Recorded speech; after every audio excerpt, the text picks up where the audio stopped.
welcome. This is Mike Crawford. It's the Young Jurks. We're back. It's a live Saturday show.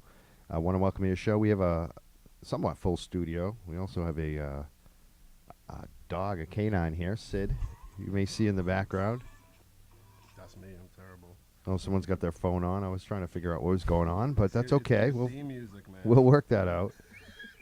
But welcome. We have a very good show. We have an election Tuesday that we're going to be talking about in this town. I almost said city, but the town of Uxbridge. We got a candidate for office. He's been on the show many times before.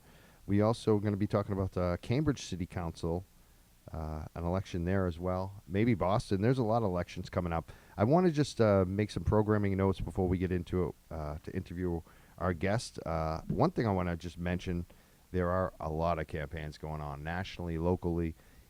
If you are part of a campaign and you're watching this program or listening on our iTunes or Stitcher or wherever you get this program, if you're working on a campaign and you want your candidate to come on the show, hit us up. We're looking for candidates to come on the show all the time. We have a good platform, a lot of listeners, a lot of tastemakers, let's say. Ooh. A lot of important people listen. If you watch, just if you one thing I want to mention too. This is our 6th year now coming up. We just celebrated our 5-year anniversary. This is our first real show since then. It was an amazing night, and if you watch that, you might get an idea of some of the people who definitely do support this show. It was a great party. I want to thank Shalene Title, Tito Jackson, State Rep Nika Elugado, and everyone that came out. Stephen Mandilli, who is here right now, who won an award there as well. So many good people. It was a great night. But again, we're going back to the programming notes. Just want to make sure we get everything in today. But as I said, a lot of campaigns, a lot of things happening. If you're running for office and you want a platform, if you want to reach a greater audience, give us a call. Hit us up. Send us a message on our Facebook page. There's a lot of ways that you can communicate to us online. But definitely reach out and hit us up because we're always looking for campaigns to come on. And we can work it out a bunch of different ways, whether we do an interview from afar, phone calls, or a live show like this today. So there's a lot of different ways we can get you on. So definitely do that. Again, my name is Mike Crawford. The phone number here is 502-501-3477 if you want to call in today. We'll also be looking at our Facebook page. If you have any instant feedback, we'll be taking a look at that. I also want to note that sometimes people watch later and say, oh, I wish I could have called in. You can also leave a voicemail now, too. There's a way to leave a voicemail. We have on our podcast, anchor.fm. Look for us, the Young Jurks. Subscribe to us there. You can also leave voicemails that we can actually use and play and put into our podcast or a live show later. So you can also communicate there. A lot of ways to communicate with us, the Young Jurks. I also want to mention we have a Twitter that is very active. That has been getting a lot of attention lately. At the Young Jurks, you may see a tweet today, right at Marty Walsh. That's getting a lot of tweets and relikes from all types of people, from all sides of the political spectrum. But definitely follow us there too, at the Young Jurks. But we have a lot of guests here, so I want to get to the guest right now. I also want to mention midnightmass.substack.com. You should check out that as well. We write there and release a lot of content to midnightmass.substack.com. And we have a lot of awesome people who are supporting us with financial contributions there as well. So I really appreciate that. If you're not on there, you can definitely check it out, preview it. You can get a free subscription, midnightmass.substack.com. I also got to mention we're at Dig Boston today, which is another place where I submit work. We're really happy to be here. Love Dig Boston. We're at the headquarters. But now let's get to the guest. Now that I got all that out of the way. It's a lot, right? I got a lot in, didn't I? You did. You got it in good. Whew. All Let right. him breathe. Yep. And again, we'll give out the phone number. You can call in. There's so much to talk about because we have been kind of slacking with the live shows, but so many issues nationally, locally. We could be talking about Elizabeth Warren today. We could be talking about Charlie Baker. We could be talking about what's going on in Weymouth. We could be talking about a bunch of elections. If you have something specifically you want to talk about, cannabis maybe, call up and let us know. 502-501-3477. Now our guest. First of all, you already heard Stephen Mendilli. I call him Sergeant Stephen Mendilli. He's running now. He's been on the show a bunch of times. You've done amazing work for veterans in Massachusetts. You got this discount that no one else was able to get through the dispensaries. What is it? 60%? 40% off. There's 10 different locations. They're on the website. At last I checked, I think there were 17 dispensary locations offering it, all the 10 combined. So, we got at least one spot in pretty much every area of Massachusetts. 40% off is huge. I mean, you're only paying 60% of the cost. You instantly can compete with like black market. Illicit market. Oh, right. The traditional market. Excuse traditional me. market, yes. Jane, I want to thank Jane, one of our That's a good term. great supporters. She's a friend of Shalene Title. She hit me up and said, Mike, even better than illicit is traditional market. That's and great. I love that. I'm using that. She's a very smart person. Yep. Thank you, Jane. Traditional market. It does compete with the traditional market with 40% off. Brings you right around, and for a lot of it'd be great if the traditional market could handle all veterans, but they can't, and some don't. They want different experiences. So having that option there for an older person or someone that is like strapped on time is great to have. I would never say traditional market's terrible and all this bad stuff about it. Like, helped a lot of people for a lot of years. Like, we're just doing it now. Still does. Right. 75%, they say, the recent poll are still on the traditional market. I'm going back. Like, I've been on both markets, and I've just decided to go back to the traditional because I got fed up with a lot of the prices and the BS going on, and really the driving around. Me looking for deals. Like, geez, that's the way I got to do it. I got to drive 50 miles. That's frustrating. Crazy. I'm not going to be driving around. I have too much time. Yep. No, I'm not enough time. And I don't want to waste the gas. I mean, it's just crazy. Seriously. And the plastic too. The other thing, the amount of plastic that you generate going to these dispensaries where you don't get that from the traditional market. But let's get to we're talking to Stephen Mendilli, of course, but you're running for selectman of Uxbridge. Yes. Why? Just like in every what started my advocacy work for veterans is, I'm seeing these issues and wondering who's gonna start talking about it and kind of being like, well, why wait? Start a conversation now, get the ball moving, see what happens. And then I've been in my town for 10 years now. I have 2 kids going to the schools.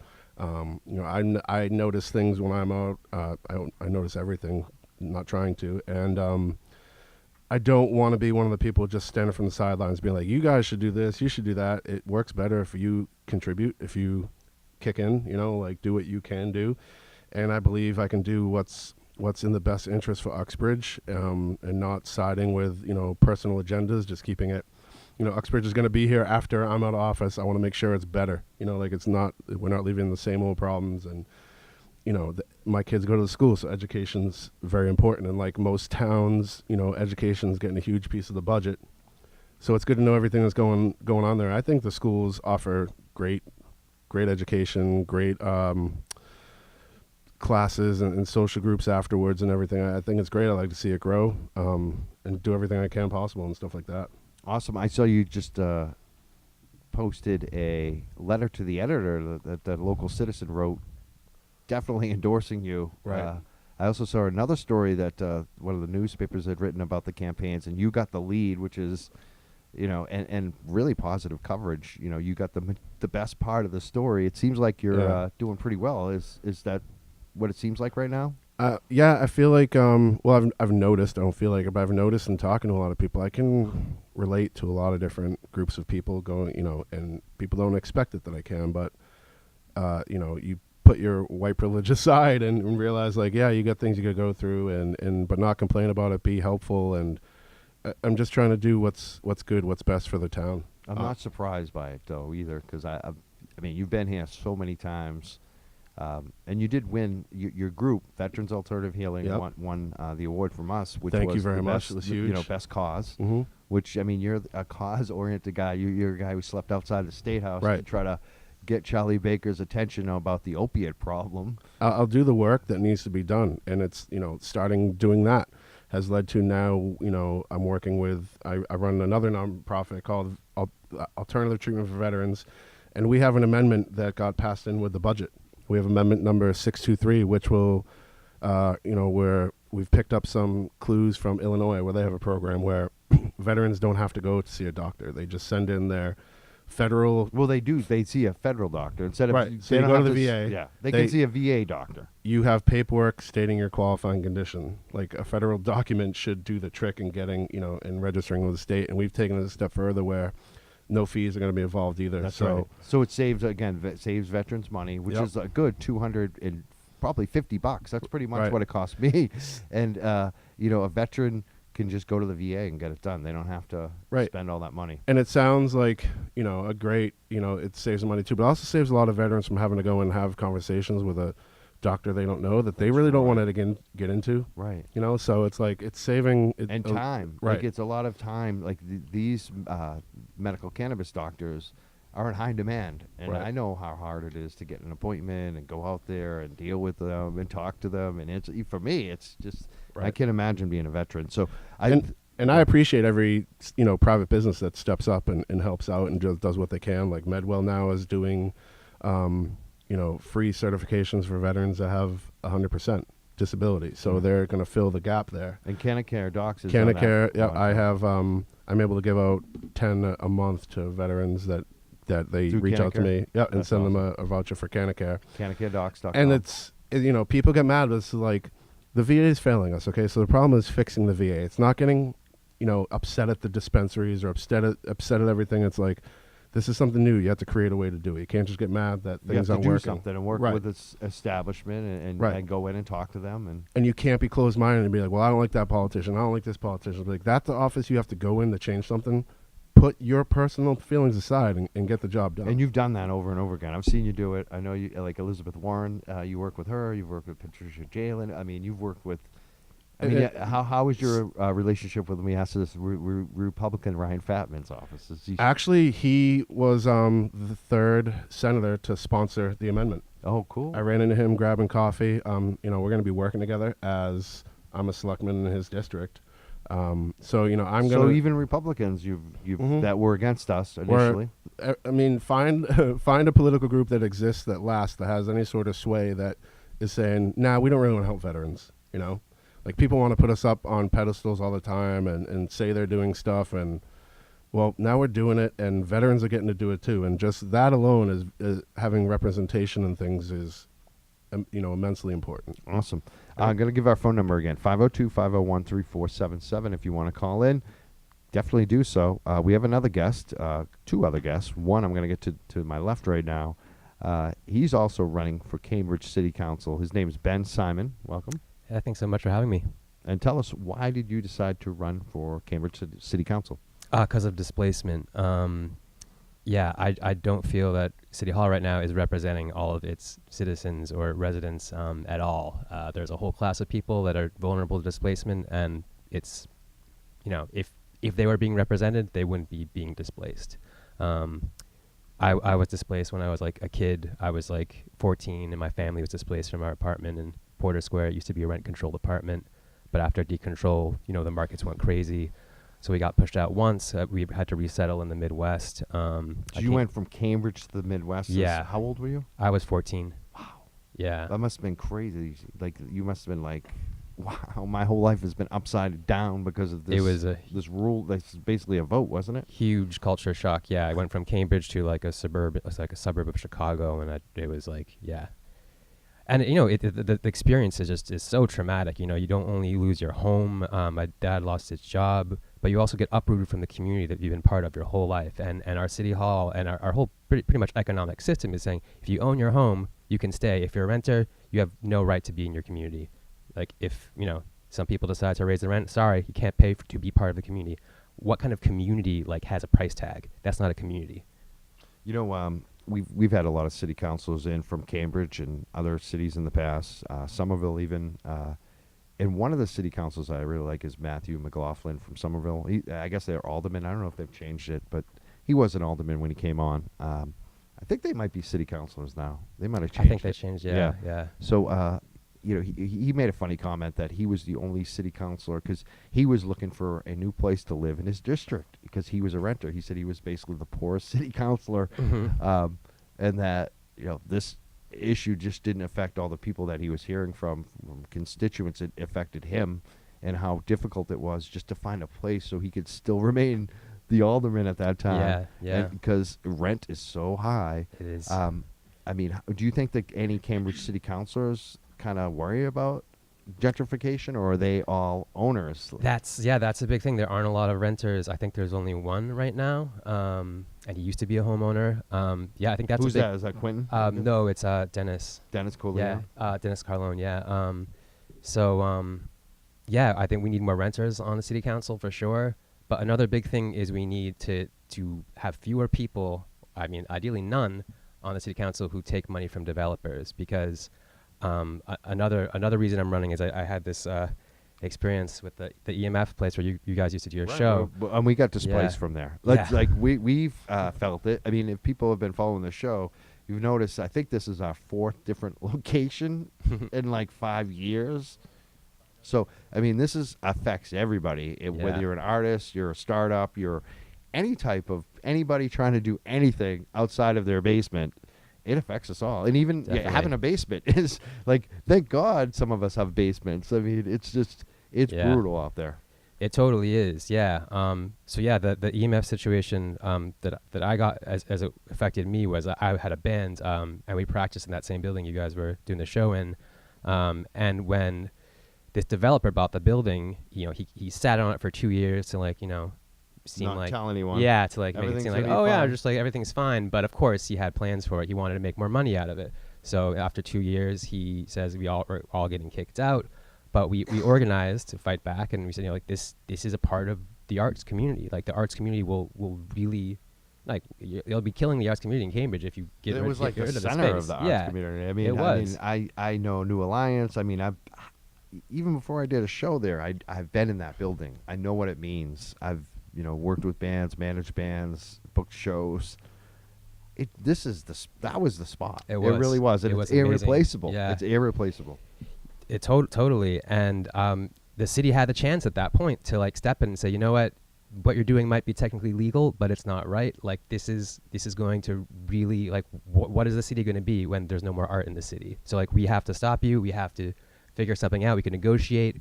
I mean, they could have been really aggressive and use eminent domain to take the property, buy the property forcefully from the owner. I mean, that's happened before. Cambridge did it actually recently. Do you think they should have done that? Yeah. I mean, if he was not willing to negotiate, What if he about was not willing purchasing? to, Would you have? yeah, I would have. that was another thing Yeah, that came up. I mean, The city could have eminent purchased? domain is a form of purchasing. Okay. Yeah. So either or. or leasing. I mean, Yep. the city did look into leasing the building, but ultimately they backed away. They let us down, and it just so happens that the mayor and most of the city council takes money from So when developers. you say mayor, that's and I want to make sure we say his name because he might get mad at us. He's been on the show before. I'm friends with him somewhat. I mean, he's a politician. So, but his name is No, wait, he's now the mayor, right? He was the vice mayor, right? Are we saying the right person? Say his name for us. Mark McGovern is the name of the mayor. Okay, right thank now. you. Yeah. It Yeah. is the person I was thinking of. Yeah. Mayor Mark McGovern. I really like Mark McGovern on the medical cannabis and some of the other issues, but he did because it's very interesting. He put himself out there as the negotiator with this gentleman, and he took campaign money from him. Yeah, he takes a lot from Right this now, guy. since then, or just Um, before that? Both. He's taken so- money since then. So yeah, I mean, he takes. I mean, I think city council should take no money from developers, period. Mm. But it so happens that Mark and a lot of other councilors take money from the very landlord that they were supposed to be Negotiating with. For That's a us. conflict of interest. Yeah, of course, it's a conflict of interest. It's weird Yeah. that he did that too. Especially if he is it'd be one thing if he took contributions in the past and didn't know, but now that he knows, Right. that's what really bothers me. That you would continue. Who are the other city councilors that are taking? Because this came up before, in the election before that, or 2 elections before. Dennis Bezanson got knocked off. He was like a rising star, and some campaign contributions that came up from a developer became a big issue, and he lost his seat. And these races are very highly contested in Cambridge, 20 candidates Yeah. that are competitive, and it's only a little bit of margin between winning and losing. So who are some of the other city councilors that take development money in Cambridge? So as I understand it, there are only 4 that don't take developer money.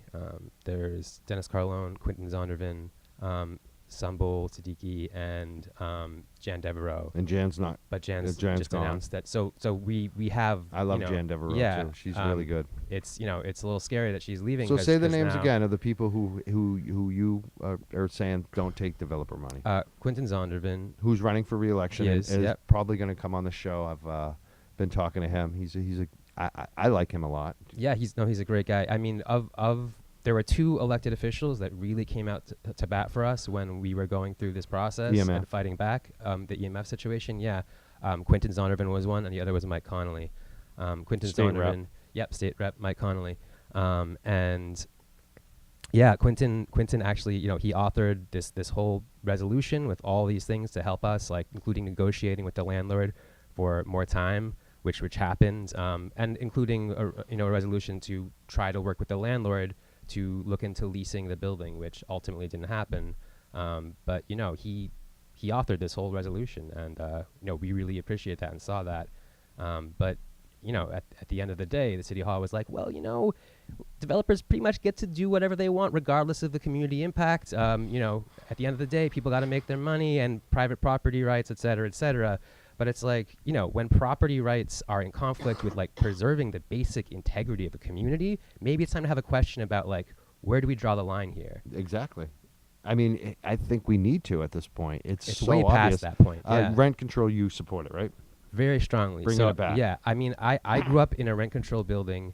My parents lived in, they lived in the same building from 1969 up until we were displaced in 1999. They had, we lived under rent control for almost 30 years. 4 years after decontrol, our building was sold so people could make some condos. Like that's what happened. Like people like to say, oh, rent control, like the whole economy will just, burst into flames if you have rent control. It won't work. The landlords will, be starving. Well, the proof is in the pudding, okay? Like Cambridge was stable under rent control for 30 years. What happened after decontrol? Everything went to shit. Right. People were displaced left and right. The community just like... And, I think there's a part of it, too, that does force the rents, like certain people who are landlords, let's say, that only own a few units.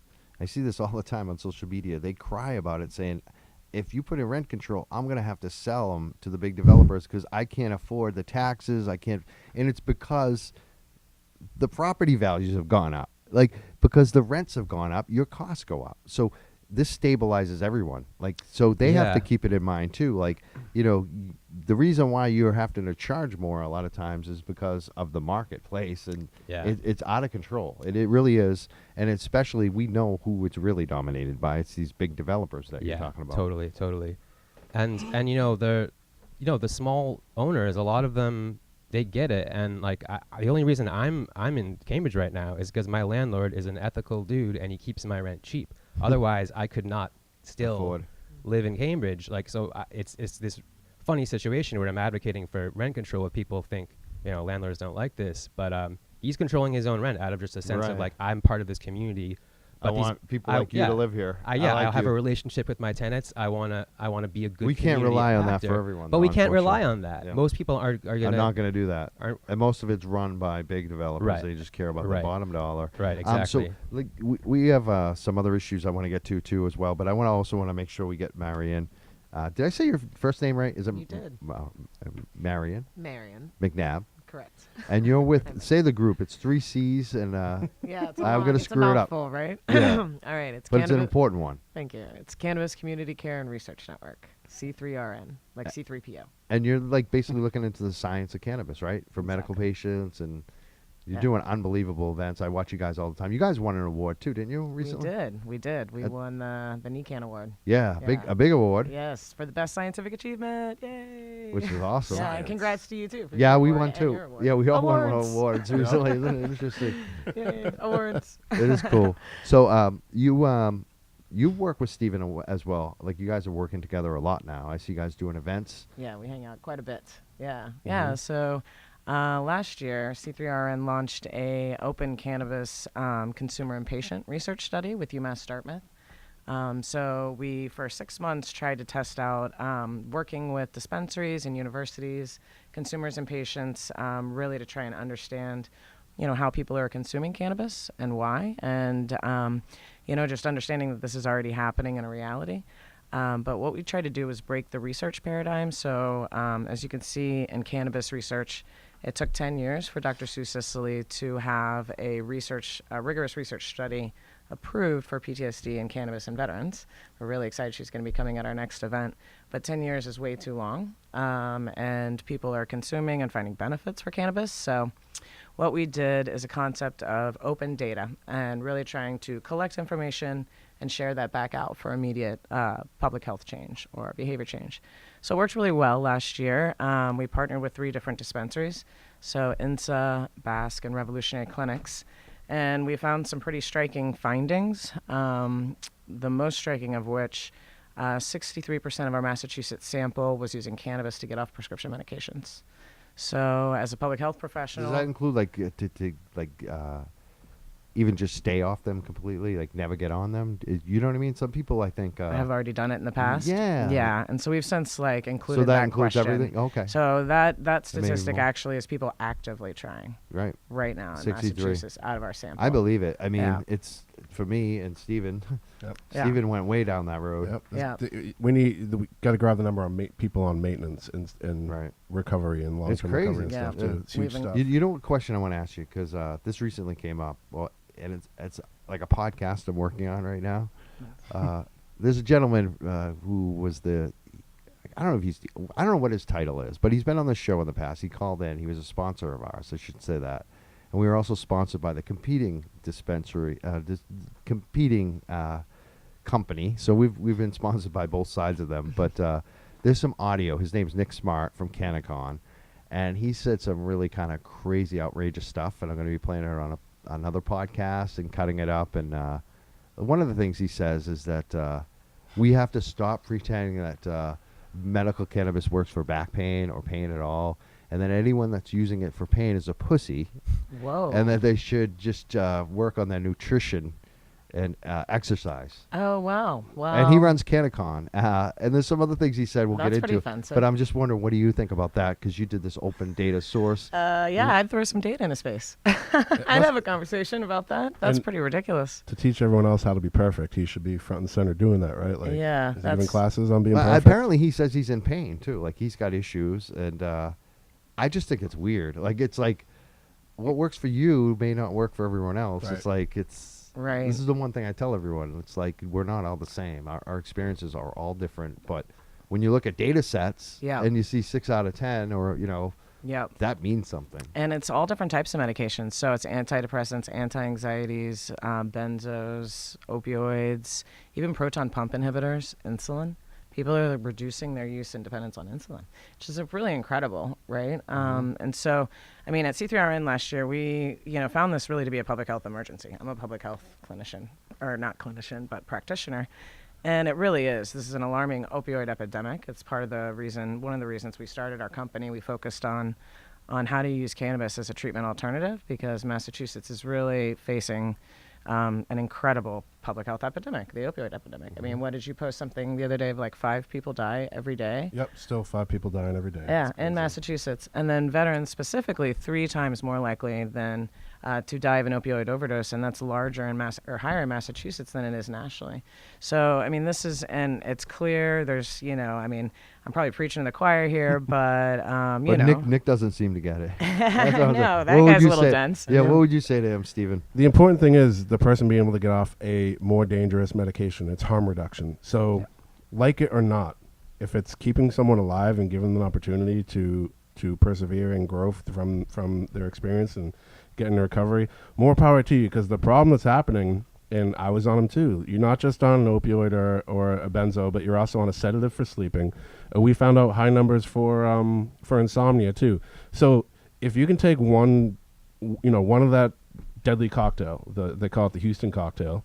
If you take one of those out, that's harm reduction. So you're just starting with one. So if you can eat a handful of gummy bears or whatever it is, whichever way you want to medicate yourself to sleep at night, that's harm reduction. That's a step in the right direction. And that no one gets into recovery overnight. It's a step process. And if you can start there and grow from there and go, I think it's an excellent pathway to healing. Yeah. I want to mention that CannaCon is coming up.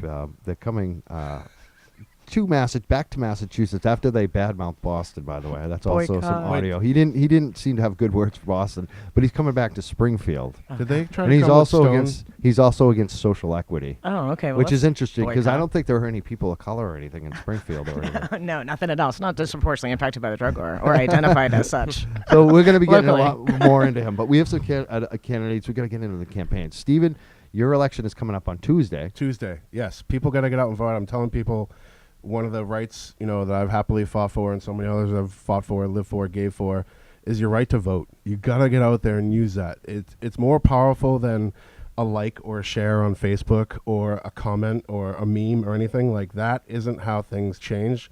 That's how you can, piss people off or whatever and troll and have a good time with that way and everything. But if you want real change, you have to get out. You have to vote. You have to also do the research on the people that are running. Don't just assume everything you hear, because, we know people can make a fake news article, that stuff, that's real, that stuff happens. Do real research. Don't go just, I saw this on Facebook, someone said this. Don't go research. And don't just listen to that one friend. Right. Find out. But we also have Ben Simon, who's running for city council in Cambridge. When is your election? November 5th, if I'm not mistaken. So you got some time. I've got more time. You just started the campaign. Yeah, It's a marathon, not a sprint. Yeah, actually, my launch party is actually tomorrow at 4 in Central Square at the 7:30 Tavern. It's going to be 4 to 6. State Rep Mike Connolly is going to be speaking. Oh, is he endorsing, supporting you? He obviously is. If Yeah, he's speaking. he's That's awesome. He's given me a statement and for my press release, and he's speaking. So That's I guess, I'm going to give yeah. Mike Conley a good job on that one. Give him a good pat on the back. I like Mike Conley. I do. I got He's mad great. at him one time a little while ago. I haven't talked to him since. So, but he might be mad at me back But I like Mike Conley. I always have. Yeah, he's great. And he proves himself. He does Definitely, the work. definitely. So that's awesome. And say that again. Where it is tomorrow? Yeah, so 4 to 6. Yeah, it's tomorrow Central 4 to Square? 6 in Central Square at the 7:30 Tavern. Come out. You can learn more about my campaign and what I'm fighting for. Your first time running. First time running. Yeah. And you have a state rep who's going to introduce you, who's not just a state rep. He is the state rep. He's the first one we endorsed and actually won with, on the show, more than 5 years ago. We always endorse campaigns and stuff, but they would never win. And then he was the first. He was a sign things are changing around here. So Yeah. this is exciting. I'm very happy to Yeah. hear that. Obviously we talked about rent control. Are there other things that the city of Cambridge can do on this issue? I know the Sullivan Courthouse. There's a lot of different things happening. Tell us what are some of the other things that you think they could do. Yeah. So I think one big thing is we need to stabilize the rents in the private sector. But another thing is that rents are already so high that we've seen a huge loss of diversity in terms of the services and the kind of businesses that you see in Cambridge. I've lived in Cambridge almost my whole life, and there are all kinds of shops and places, even something as basic as an auto body shop. They're disappearing, and probably the reason is either rents are too high or people are jumping on that land to make more money with them. Right. So we need some of these things back, things like EMF, things like a music rehearsal space, and the private sector is not going to provide them. So it's insane right now. Mike, I'm so thankful that Mike was kind of getting people organizing the efforts on this, the efforts to keep the Sullivan Courthouse as public land. Is that going to happen? I mean, we're going to fight for it. Yeah. I mean, they basically this is a courthouse that is no longer used. It's a beautiful location spot. It's just prime, and they want to turn it into a private development, right? Yeah, they're going to hand it over to a private developer. Is it the state that wants to do that, or the city? Yeah, it's not the city, it's the state. Well, it's weird, little But both of them. complicated. Yeah, They're working it's together on it. the city has the option to block this right now, and I'm really hoping that the city does the right thing, because as I was saying, right now, so many things that the city has lost and needs to get back are never going to happen in the private sector, and that's why we need public investment. We need to be expanding, not contracting public land right now. So things like affordable grocery stores, affordable housing, affordable restaurants, they're gone. They're not coming back on this expensive ass crazy rental market. That's why we need the city to step up and say, okay, we care about all our constituents. So we're going to make sure they get the services, the businesses, everything they need to thrive. That's true. I mean, I saw And we it got to living in tax Cambridge. the. Things. Sorry. It's all these new places were opening in your hood, and they weren't places you wanted to go to because it's like a Nope. $20 drink. Like, you know what I mean? Like the nice places like River Gods, you know, like gone. Like it's just the good places go, and Yeah. ridiculous, yuppie, expensive places replace them.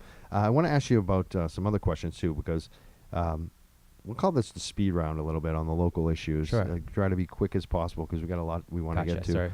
Yeah. This part is there's a big thing going on in the city of Cambridge right now about the state flag of Massachusetts. Mm-hmm. Some people are saying that the mascot is inappropriate, and looking at the history, it does seem very kind of inappropriate to me. But now the city of Cambridge is looking at not having it displayed at City Hall. Where do you stand on that? What do you think about this issue? Yeah, I guess I have maybe like a nuanced or middle ground opinion about this. Like I think it's definitely problematic. I also think though that like right now, I don't know to what extent this is an issue in Massachusetts, but right now, like Native American lands, like their sovereignty isn't being respected. I think our political energy should be spent there. The day after that happens, and like Native Americans stop being oppressed today, because then maybe let's look into changing these flags.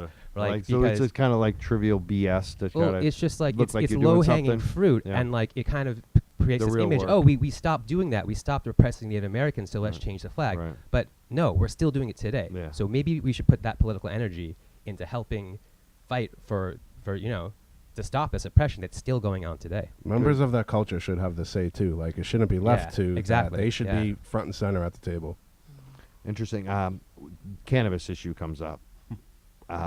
Big thing for a lot of us is that we feel like big cannabises come in and they bribe the cities and towns with the best contracts, and that local people don't have an opportunity to get in on it, and especially people who have been disproportionately harmed, whether it's white or black or any color. It's, working class took the brunt of this. Definitely. And rich guys from Martha's Vineyard and Goldman Sachs in California, they're coming in and buying all the licenses.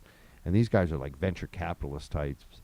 And the local guys can't compete. So what do you think about this, and where do you stand on the cannabis issue in the city of Cambridge? Yeah, so cannabis is an area I'm learning a lot about. I mean, actually, a lot of stuff is I have to learn about very rapidly. This being my first time running, I'm not like really weed person. a cannabis person. Which most people aren't. I mean, a lot of people love it. I just it makes me kind of freak out. So so I don't mess with it so I would much. stay away from Yeah. that if that's the case. I think Yeah. that's a good call. Thank you. Good Yeah, point. sometimes I make good choices. CBD. Sorry. Let me. I totally think. Yeah. It's right now. This is a moment where we're this whole new market is emerging. We need to make really certain that it's not making this wealth that just gets siphoned out by these big box weed places. We want to keep this money local is one thing, but we also definitely want to make sure that the people that can build wealth on this, that some of those people that have been like suffering most under the war on drugs are we have to make sure that they have access to that wealth. Good. And building that wealth. I think that's what most of us want around here, Yeah. anyways. Right. Mm-hmm. There's no keeping it to just big business, small business, but as long as it's giving back and it's contributing and it's creating pathways and all of that, and not just coming to, push their agenda. If you have to work with the communities you're trying to get in, like you should pick up what they're doing and be actively participate in funding, time, resources, whatever is needed. That should be part of the conversation every time. Speaking of that, I want to ask you both. What are you hearing from people? You're asking for signatures. You're asking for people's votes. What are you hearing that they care about locally? What are the issues? What are the concerns? What do they want to see? For every place, pretty much, it's cost of living. It's constant increases in bills and water. And where I'm the roads are a problem where I live. Like Right, even we're paying all this money, then we Right. pothole city. and now it's causing even bigger problems because in my town it's ruining the police cruisers. Yeah. So now we're paying extra money because the roads are damaged, and we're paying for new cars, and we need new cars, and we need to have that in the budget. Public safety has to be addressed. You can't just be like, we got a flat. Someone else will be there in a little bit. When emergencies happen. And also education. I think in my town there's a lot of young parents like myself with young children, and there's things that have happened with how school is funding here. Like I don't know, like everyone needs to go and support the Promise Act. They did a study for 4 years and found out that the way the state's giving out money for education is short by $1 to $2 billion for the schools, and every school needs. There's not a school right now that doesn't need they're money. all struggling. I So mean, to I find live in a that very stuff out- nice town, and we're struggling Right, with the right. schools. When you find that stuff out, it's like that's an issue. Like you got to support this Promise Act. It's being sponsored by Senator Sonia Chang Diaz. And that's at the She's State from- House. That's at the State House. Like that has to get pushed through. Like $1 to $2 billion. Like that's why every school is constantly doing fundraisers and all this other kind of stuff. And looking at raising fees for sports or cutting Right. sports completely, cutting the arts, cutting Right. theater, Right. cutting the Cutting things arts. that count for so many kids. Things that teaching people how to be people and not just consumers. So we need that. Yeah. So for me, it's a little hard to answer because I haven't. My You just campaign started. my campaign is just starting. But in terms of like people I talk to, my friends, gentrification in Cambridge is something that it has a lot of aspects to it. But one piece of it is that I especially want to focus on is what we are calling affordable housing right now isn't affordable. And one of the reasons for that, I think, is because we're letting developers tell us what the definition of affordable housing is. And because their businesses, whether they're a non-profit business or a for-profit business, they're a business and they have a bottom line.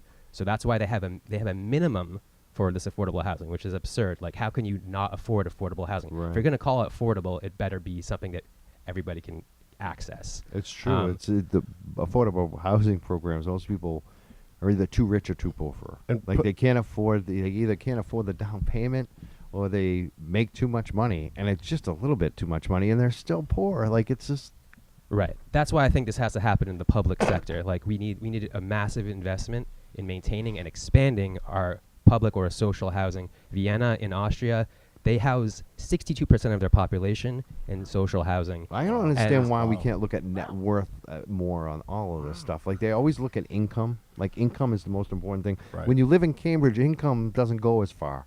I think everything should be decided by net worth. Like that's the ultimate decider, whether you're rich or poor. Like how much net worth do you have? Yeah. And when you're excluding people that have a net worth of $8 because they finally got a job that pays just a little bit too much, I mean that's Right. No, the whole structure is so messed up in so many ways. But yeah, I think at least one part of the solution, or one part of addressing it is we have to have social housing yesterday. I mean, the way it's been used in the history of this country has been obviously really problematic. It's been used to like, as a safety net, and it's also been used to like oppress and segregate. and but, keep people but, there. But That's yeah, the problem. It keeps Right. people exactly. there. Yeah. It's a cycle. But look at Vienna. That's what we should be. So what are going they doing towards. that's different? Like in terms of, I know what the numbers are greater, but what are they doing? Like what specifically? I mean, I think they just got into it a lot longer. I mean, ago they recognized housing is a human right, and they wanted to make sure everyone had housing, and so they treat it instead of as a safety net, they treat it as a cornerstone of a healthy city economy, and that's what we have to be getting to because no one should be homeless. There's almost no homeless people in Vienna. There's almost no displacement. If we have those values, we know what to do. This question is, do we have the political courage to stand up to the developer class that does not want that to happen? And they're there's this ABC slate of Better Cambridge. They're funded, by developers, and they want. That's Mark yeah. McGovern, right? Yeah, and they who wanna- else- they wanna who else tell is you- on there right now. Yeah. I mean, I don't know all their names, but they want to tell us they're the good guys and they're standing up for affordable housing and doing what's right. Well, I can't afford any of what you're calling affordable housing. So, maybe you should ask the people that actually need affordable housing what affordable housing should be. Right. Makes What- sense to me. Why not charge these developers make them do a community host agreement? Charge them 3%. Right? I mean, Well, they feel like they're already Get giving shook down. 20%. they give out like 20% of the units. Is it 20 in Cambridge or 10? I don't even know. It just I think went up to 20 Okay. Pretty recently, but that's But well, those are yeah. the affordable Yeah. units we're talking about. plus 3%. Plus 3. Plus a fire truck. Plus the Plus fire some truck. drug treatment. Plus some donations. Oh, they're already doing that. They're giving the Right. donations. We already talked about that. Right. Yep. So we're the Young Jurks, and again, for anyone that doesn't know, we're speaking to Stephen Mindilli, who's running for Uxbridge Selectman. On Tuesday is the election in Uxbridge, Get out and vote. and we're also speaking to Mr. Simon. You know what? I'm reading my own writing, and I'm like, I can't even read my writing. says Ben, yeah. Ben Simon. I don't know why I even had to know, but it's just fun. I'm having one of those moments, like a moment on. You ever see the videos where someone has a stroke on like TV? Where they It looks like you wrote that when you were going up some stairs or something. Yeah. I don't know. It's pretty warm in here, but you ever see those videos though? Like they show on Yes. YouTube where like weathermen do like crazy. Someone collapses. It's like, Yeah. oh my god, what a nightmare! And now everyone's watching it for the rest of their lives. George Fainting, Bush did people that. fainting. He fainted in Japan. That Wendy Williams on TV fainted. That's There's right. So many people. Yeah. What a nightmare! It's the hot lights, man. It is. It You're is hot in cooking. here. You're cooking. So Ben Simon running for Cambridge City Council. I think I got that right. Midnightmass.substack.com. I'm asking you to subscribe to. Check out. Make sure you're subscribing to us on our iTunes, Twitter, wherever you see us. But we're on Twitter as well, at the Young Jurks. Where are you guys located? Where can people find you, support you, candidate Ben Simon for Cambridge City Council? My website is votebensimon.com. You can donate or sign up to volunteer by the simple click of a button on the top of that website. And Mr. Mandilli? My page is only on Facebook. It's Mandilli for something? Mandilli for Selectmen. That's Yes. right. I knew it. I've Yep. seen that one. Yes. It's got the G.I. Joe Right. logo and with Mandilli. And it's angered people. People actually got angry off of that. They did? Yeah. Why? Because they said you ripped off G.I. Joe? Right. Or Right. is that why? Yeah. Oh, my God.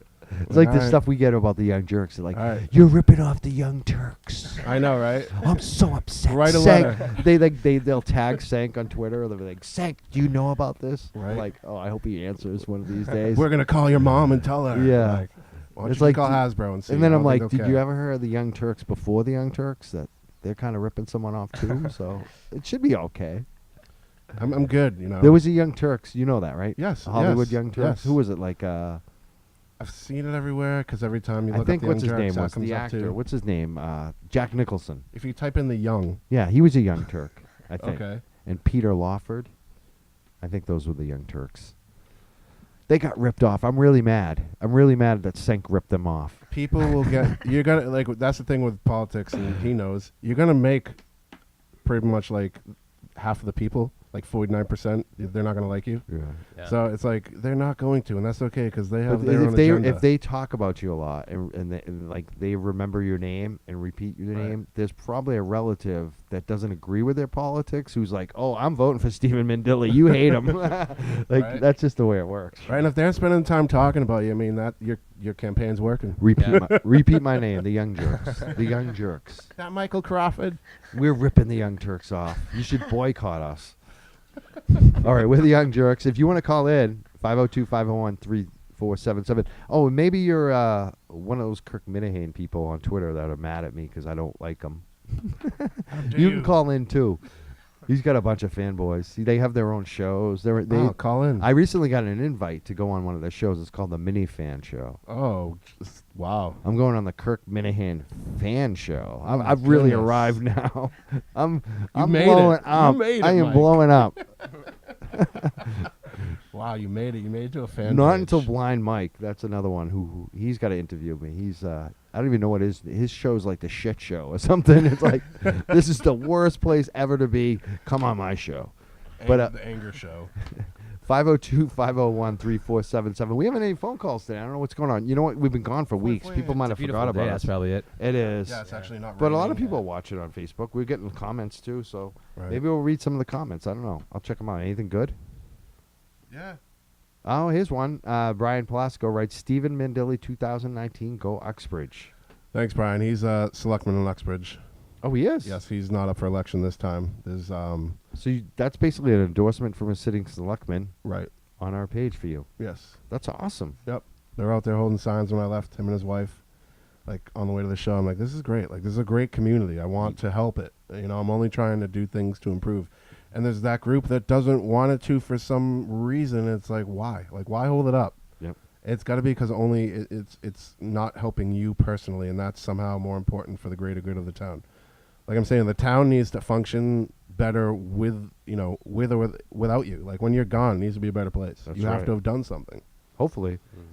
Zachary, like you said, there's people that don't always agree with us, says, don't pay to fix the cruisers. Problem solved. I thought that was kind of cute, though. I'm not agreeing or disagreeing, but, it's, some people don't like the police. You don't have to call the I mean, hey, when something's happening in your house, call your best friend then, Like, see how fast your buddy can get over it. It's all right. Like, it's fine. We also have some comments from Lauren Pespiza. People know her. She used to be a co-host on the show. She wrote affordable housing and affordable marijuana. Great guest. And then she wrote about somebody we were talking about. He's just a kid from Cambridge. Talking about the mayor of Cambridge, Mark McGovern, again. Yeah, we get some comments here. People are liking us. Looking good, kids, says Randall McCaffrey. He's a friend of yours. Yeah, business partner. Yes, your business partner. What's up, Randy? Thanks. What's up, Randy? Yes. I'm just checking out to see if there's any others. I know people looking like, why is this guy looking at his phone as they're watching the video? But this is the way we get the feedback. We want to know what you think. Right. If you have any questions, 502-501-3477. We are about to wrap it up, but we may have a few more speed round questions. I want to ask you both about the privacy issue, because it's coming up a lot more. And we've had a lot of pirates on here, the Pirate Party, and people who are concerned about privacy. Some of the ones that have come up recently, we'll take the phone call. Uh-oh. Actually, we'll take the call before I ask my privacy question. Who's on the phone? Hi, hello, you're on the show live. Hello, you're on the show. Hey there, I'm just calling in for the show. Yeah, you're on live. What's your name? What's up? This is We know Ann. who How's it it is. going? This is Ann? This is Yep. Ann. She's the third member of our Cannabis Advancement Project, helping us with everything in her organization, Joint Venture & Co.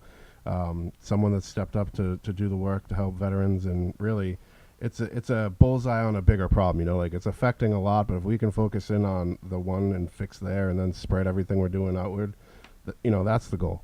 Hi, Ann. So hello, Ann. Thanks for calling. What's going on? You guys are doing great. Love it. What's up, Mike? What's up, Ann? Best wishes, Ben. Oh, sorry. I was tuning out for a moment. Best wishes. Thank you. Just Thank you. saying Best Good wishes. wishes to you. Yes. I'm also helping. You're Do it. actually speaking to Stephen's chairwoman. My of his chairwoman. campaign. Yes, which we were told today was the first chairwoman to do anything in my town. So I love First that. chairwoman in Uxbridge of a campaign right now? Yep. Good. Yeah. Yep. I love that. I see a lot of women running campaigns now. That's awesome. Yeah, I mean, they pretty much help run the world. It's a beautiful thing. And what do you think about your? Yes, it is. I What do you agree. think about the odds of you guys winning this, Ann?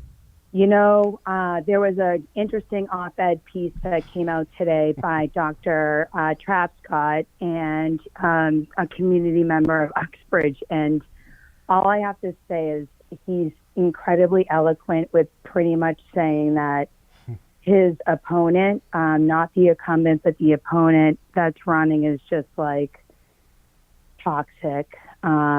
And it's really beautiful that it's coming from someone that's been in the community, that's well educated, and also believes in Stephen and his energy and what he can do for the community. So I think it's gonna be a win. That's a good Awesome. sign. That's a very good sign. Yeah. He's bringing out positive things. Got a great team with Ann and my wife and my kids. We're always my kids love campaigning. They love going out there with the signs. We have a blast. I mean, Sid does too. Your dog. No, The rest Sid of- doesn't come. I don't like bringing him that close to the street. Oh, really? Yeah, I mean, I don't think he's gonna do anything, but if he did, I wouldn't be able to live with myself. I see. So I don't like to keep near So the Sid street. doesn't campaign as much. He does. He comes to all the town meetings and everything. He does. He puts in work, But it's that's what we're saying is like people in the community know what's helpful and what's not helpful. They see it. They see the toxic messages and the conflicts. I mean, Right. I've looked a little into it. There's some conflicts of interest. Right. It's all clear.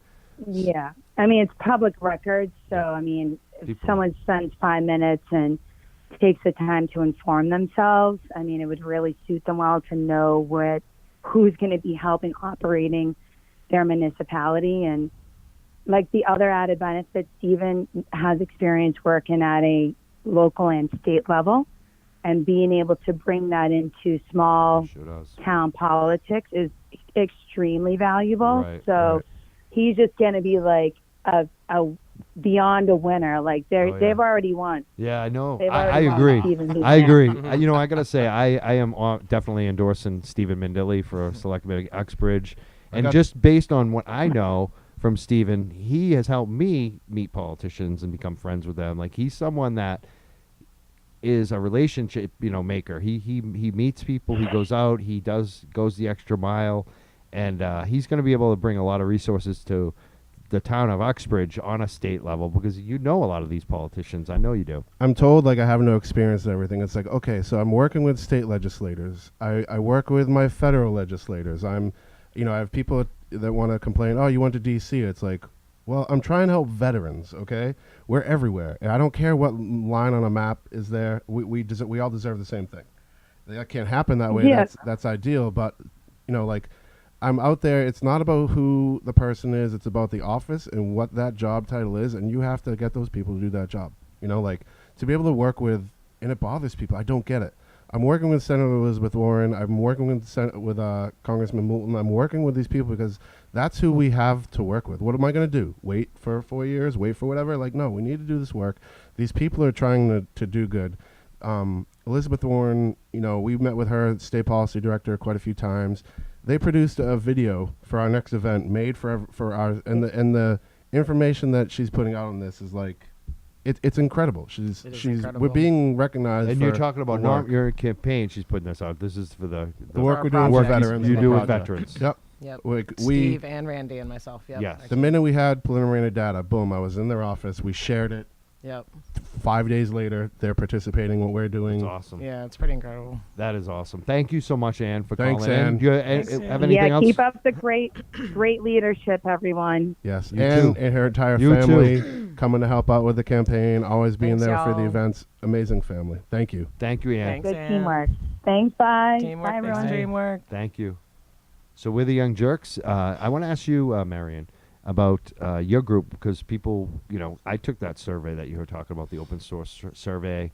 I'm sure a lot of other people did, but people might want to see how they can participate, how they can find out more about your group and what you're doing with Stephen. How do they find out more information about that as well? Okay, thank you. Yeah. So you can go to www.canacenterofexcellence.org, and we have a lot of information about a number of projects that we run. So we do a lot of work in research. Based on that study that you took, Steve approached C3RN in December. So we have since launched a veterans health and medical cannabis research study. With So- UMass Dartmouth. Yep. So huge. Yep. So it's a partnership that C3RN established with UMass Dartmouth, and it's really kind of incredible because we have, if we use the same sort of research design, which is convenient sampling, anonymous sampling, and really trying to be sort of a trend monitoring, understanding data service, we have as much reign as we want to work with the IRB. So it's pretty incredible. We can think about other types of studies in the future. But we also have done a lot of work around social justice and equity and advocacy around that for the last 2.5 years at local and state levels.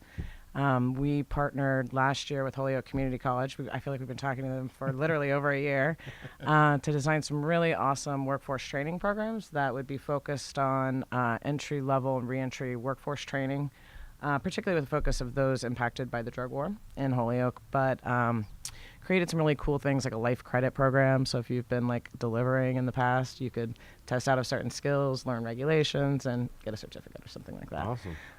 So we applied together with the last year to the Cannabis Control Commission for the state social equity training program. We were one of the 7 selected vendors, and then the state, sort of changed that approach, and we've since reapplied again. So we're hoping that will kind of go through. And then, work on a number of other educational projects. So we launched this Cannabis Advancement Series this year where really, I can't even believe the lineup for this next month. I'm kind of like, we've already talked about a personalized video from Senator Warren. It's pretty incredible. Yep.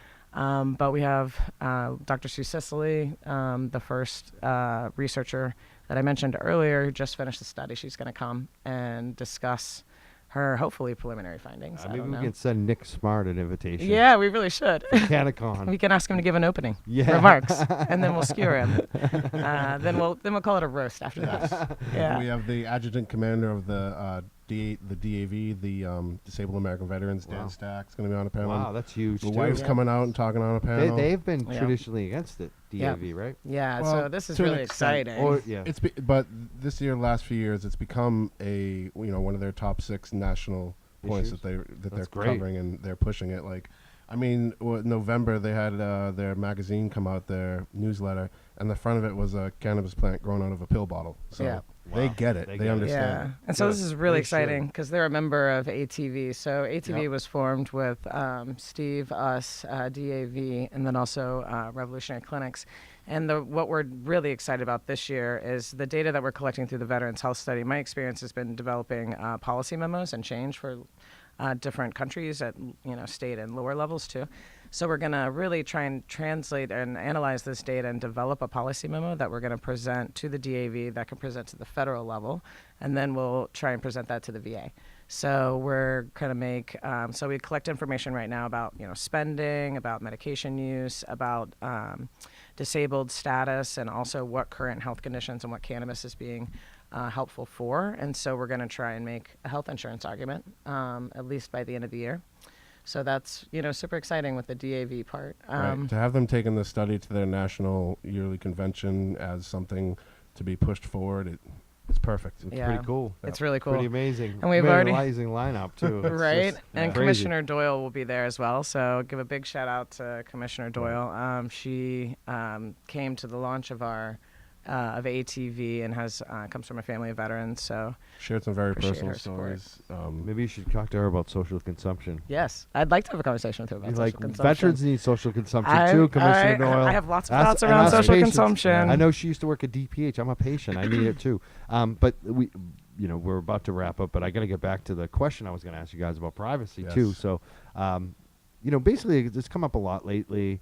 There were some cameras that were put in on a Cape Cod bridge that the state police never told anyone about, and they just disclosed it recently, and it's been there for a while. They've been recording license plates.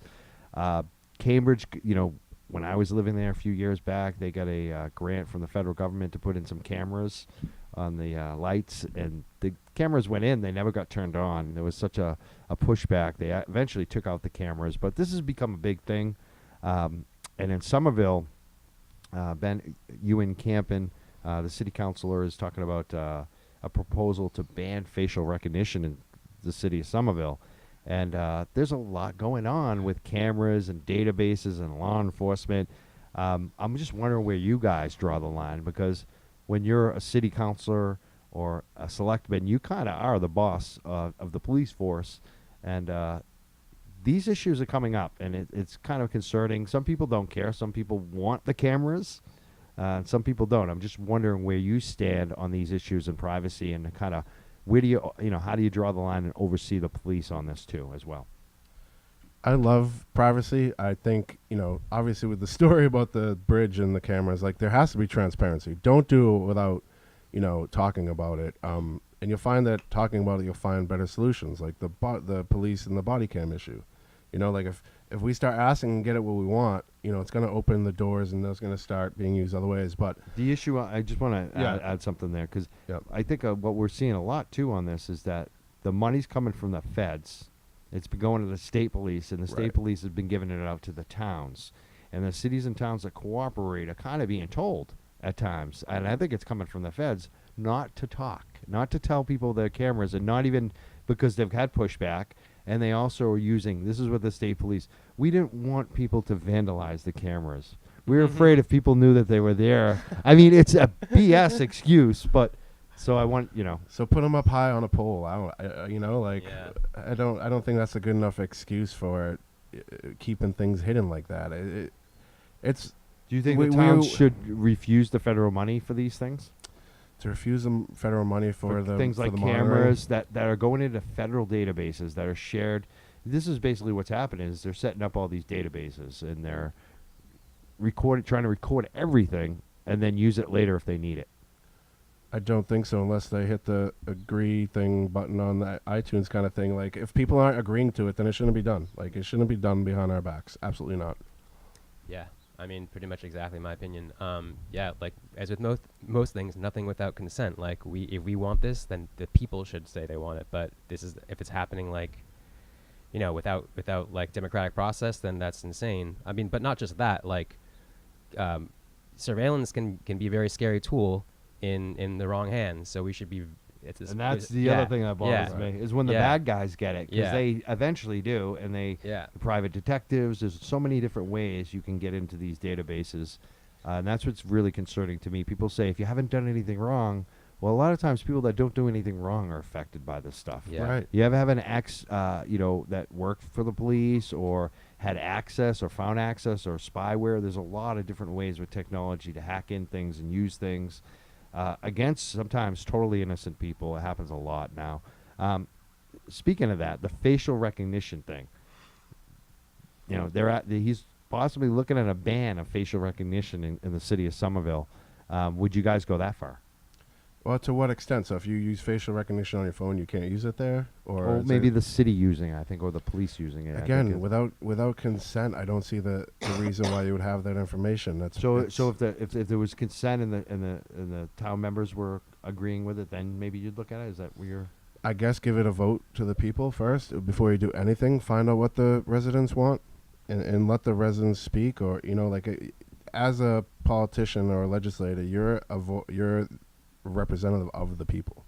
You have to know what the people want and let the people be in on that. Do not make it a, we're being authoritative over you. You can't do it like that.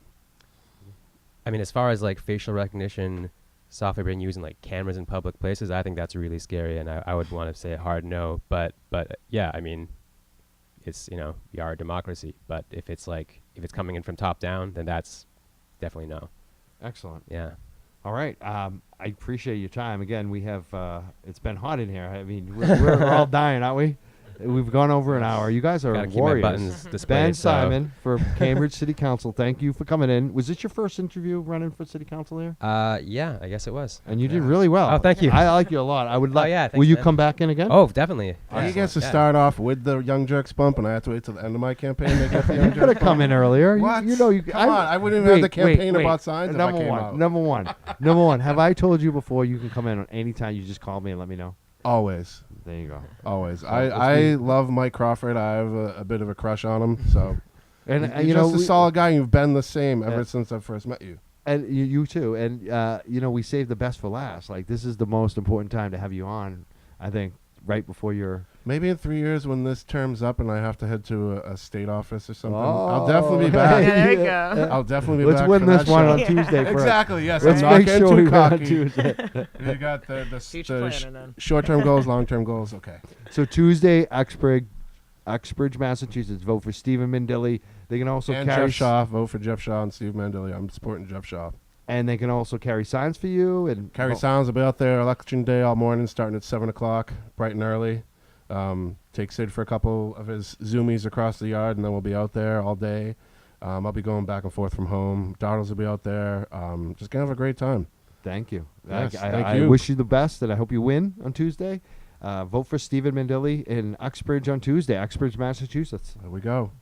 And I also want to thank Ben Simon for being here, Yeah, running thanks for so much City for having Council. me. Yeah. And again, your website again? So it's votebensimon.com, and come out tomorrow and join me at my launch party at 7:30 Tavern, 4 to 6 p.m. It's right in Central Square, right on Mass Ave. And you also have like Facebook and Twitter, or you just setting those up now? I've got a Facebook, a Twitter, an Instagram, and there's links on my website, votebensimon.com. Perfect. Yeah. And again, I want to thank Marion McNabb for being here Thank you for having me, Mike. for your 3C RN group. C3RN. 3C What's the web address? RN. What's the web address again? It's CanaCenterofExcellence.org. Awesome. Yeah, and thanks for having me. I've got mad respect for you, so Well, it's thank an honor to you. be here. I have mad respect for you Yeah, too. I mean, thanks. you did deserve that award. Thanks. Like, You there was deserved there yours, was, too. it's funny because I've been to a bunch that award show, and there was my list. I'm like, oh, they deserve the award. Yeah, like I that. love it for you too. You were one of those people that Yeah. deserve the award. Yeah, so did you. Yeah. So thanks for having me on here. Thank you. Yes. We're the Young Jurks. We'll be back next week, 6 p.m., I hope. We got some big things coming up. I think we got State Senator Sal booked June 1st, maybe? Yeah, we got him coming in State Senator Sal. I don't want to say his name. Domenico. He's going to be coming in June 1st. You got some questions for him. But again, if you're working a campaign, you want to come in, you have an issue, let us know. Especially if you're, one of the big issues I want to be looking at right now is the Weymouth compressor plant. So if anyone has a suggestion for a guest on that, hit me up as well. But you can always send us feedback, any suggestions you have, any guest suggestions. But again, you can send us voicemail as well on our anchor.fm account. Do so. Follow us on Twitter at the Young Jurks, Jurks. Again, thank you. I want to thank our supporters, thank our fans, thank everyone who's been keeping us alive over the last 5+ years. Steven, you got something else? What do And you got? one last thing, please call your state legislator, have them sponsor or support Amendment 623. Let's get this through the budget, be approved by the end of June. That is a gigantic win for veterans. I can't talk now. Gigantic. Win against the opioid crisis, Yes. the overdoses. I mean, this will change things for This will change Yeah. medical cannabis for veterans Yes. in Massachusetts. Yeah. and it's going to spread across the country. And thank you to all the veterans that have taken the study so far in Massachusetts. That data was used to get this passed. So we only started on March 3rd, so we're already using the information for policy change. You did So, it. Yay. Which is we're really gonna make important. more. Make Yes, more we will. change. Yeah. I love it. Yeah. That's what this show's about, bringing all these great voices and great people doing great things together and giving you a spotlight. And I love it because you guys educate me and bring me information I learn on this show every week. I just want to thank you again, everyone who listens, supports us, and especially for folks like you who are in studio, our guests. I want to thank Brian Murphy behind the board, Disrupt Boston. We're out of Thank here. you, Brian. We'll see you next week. Thanks so much.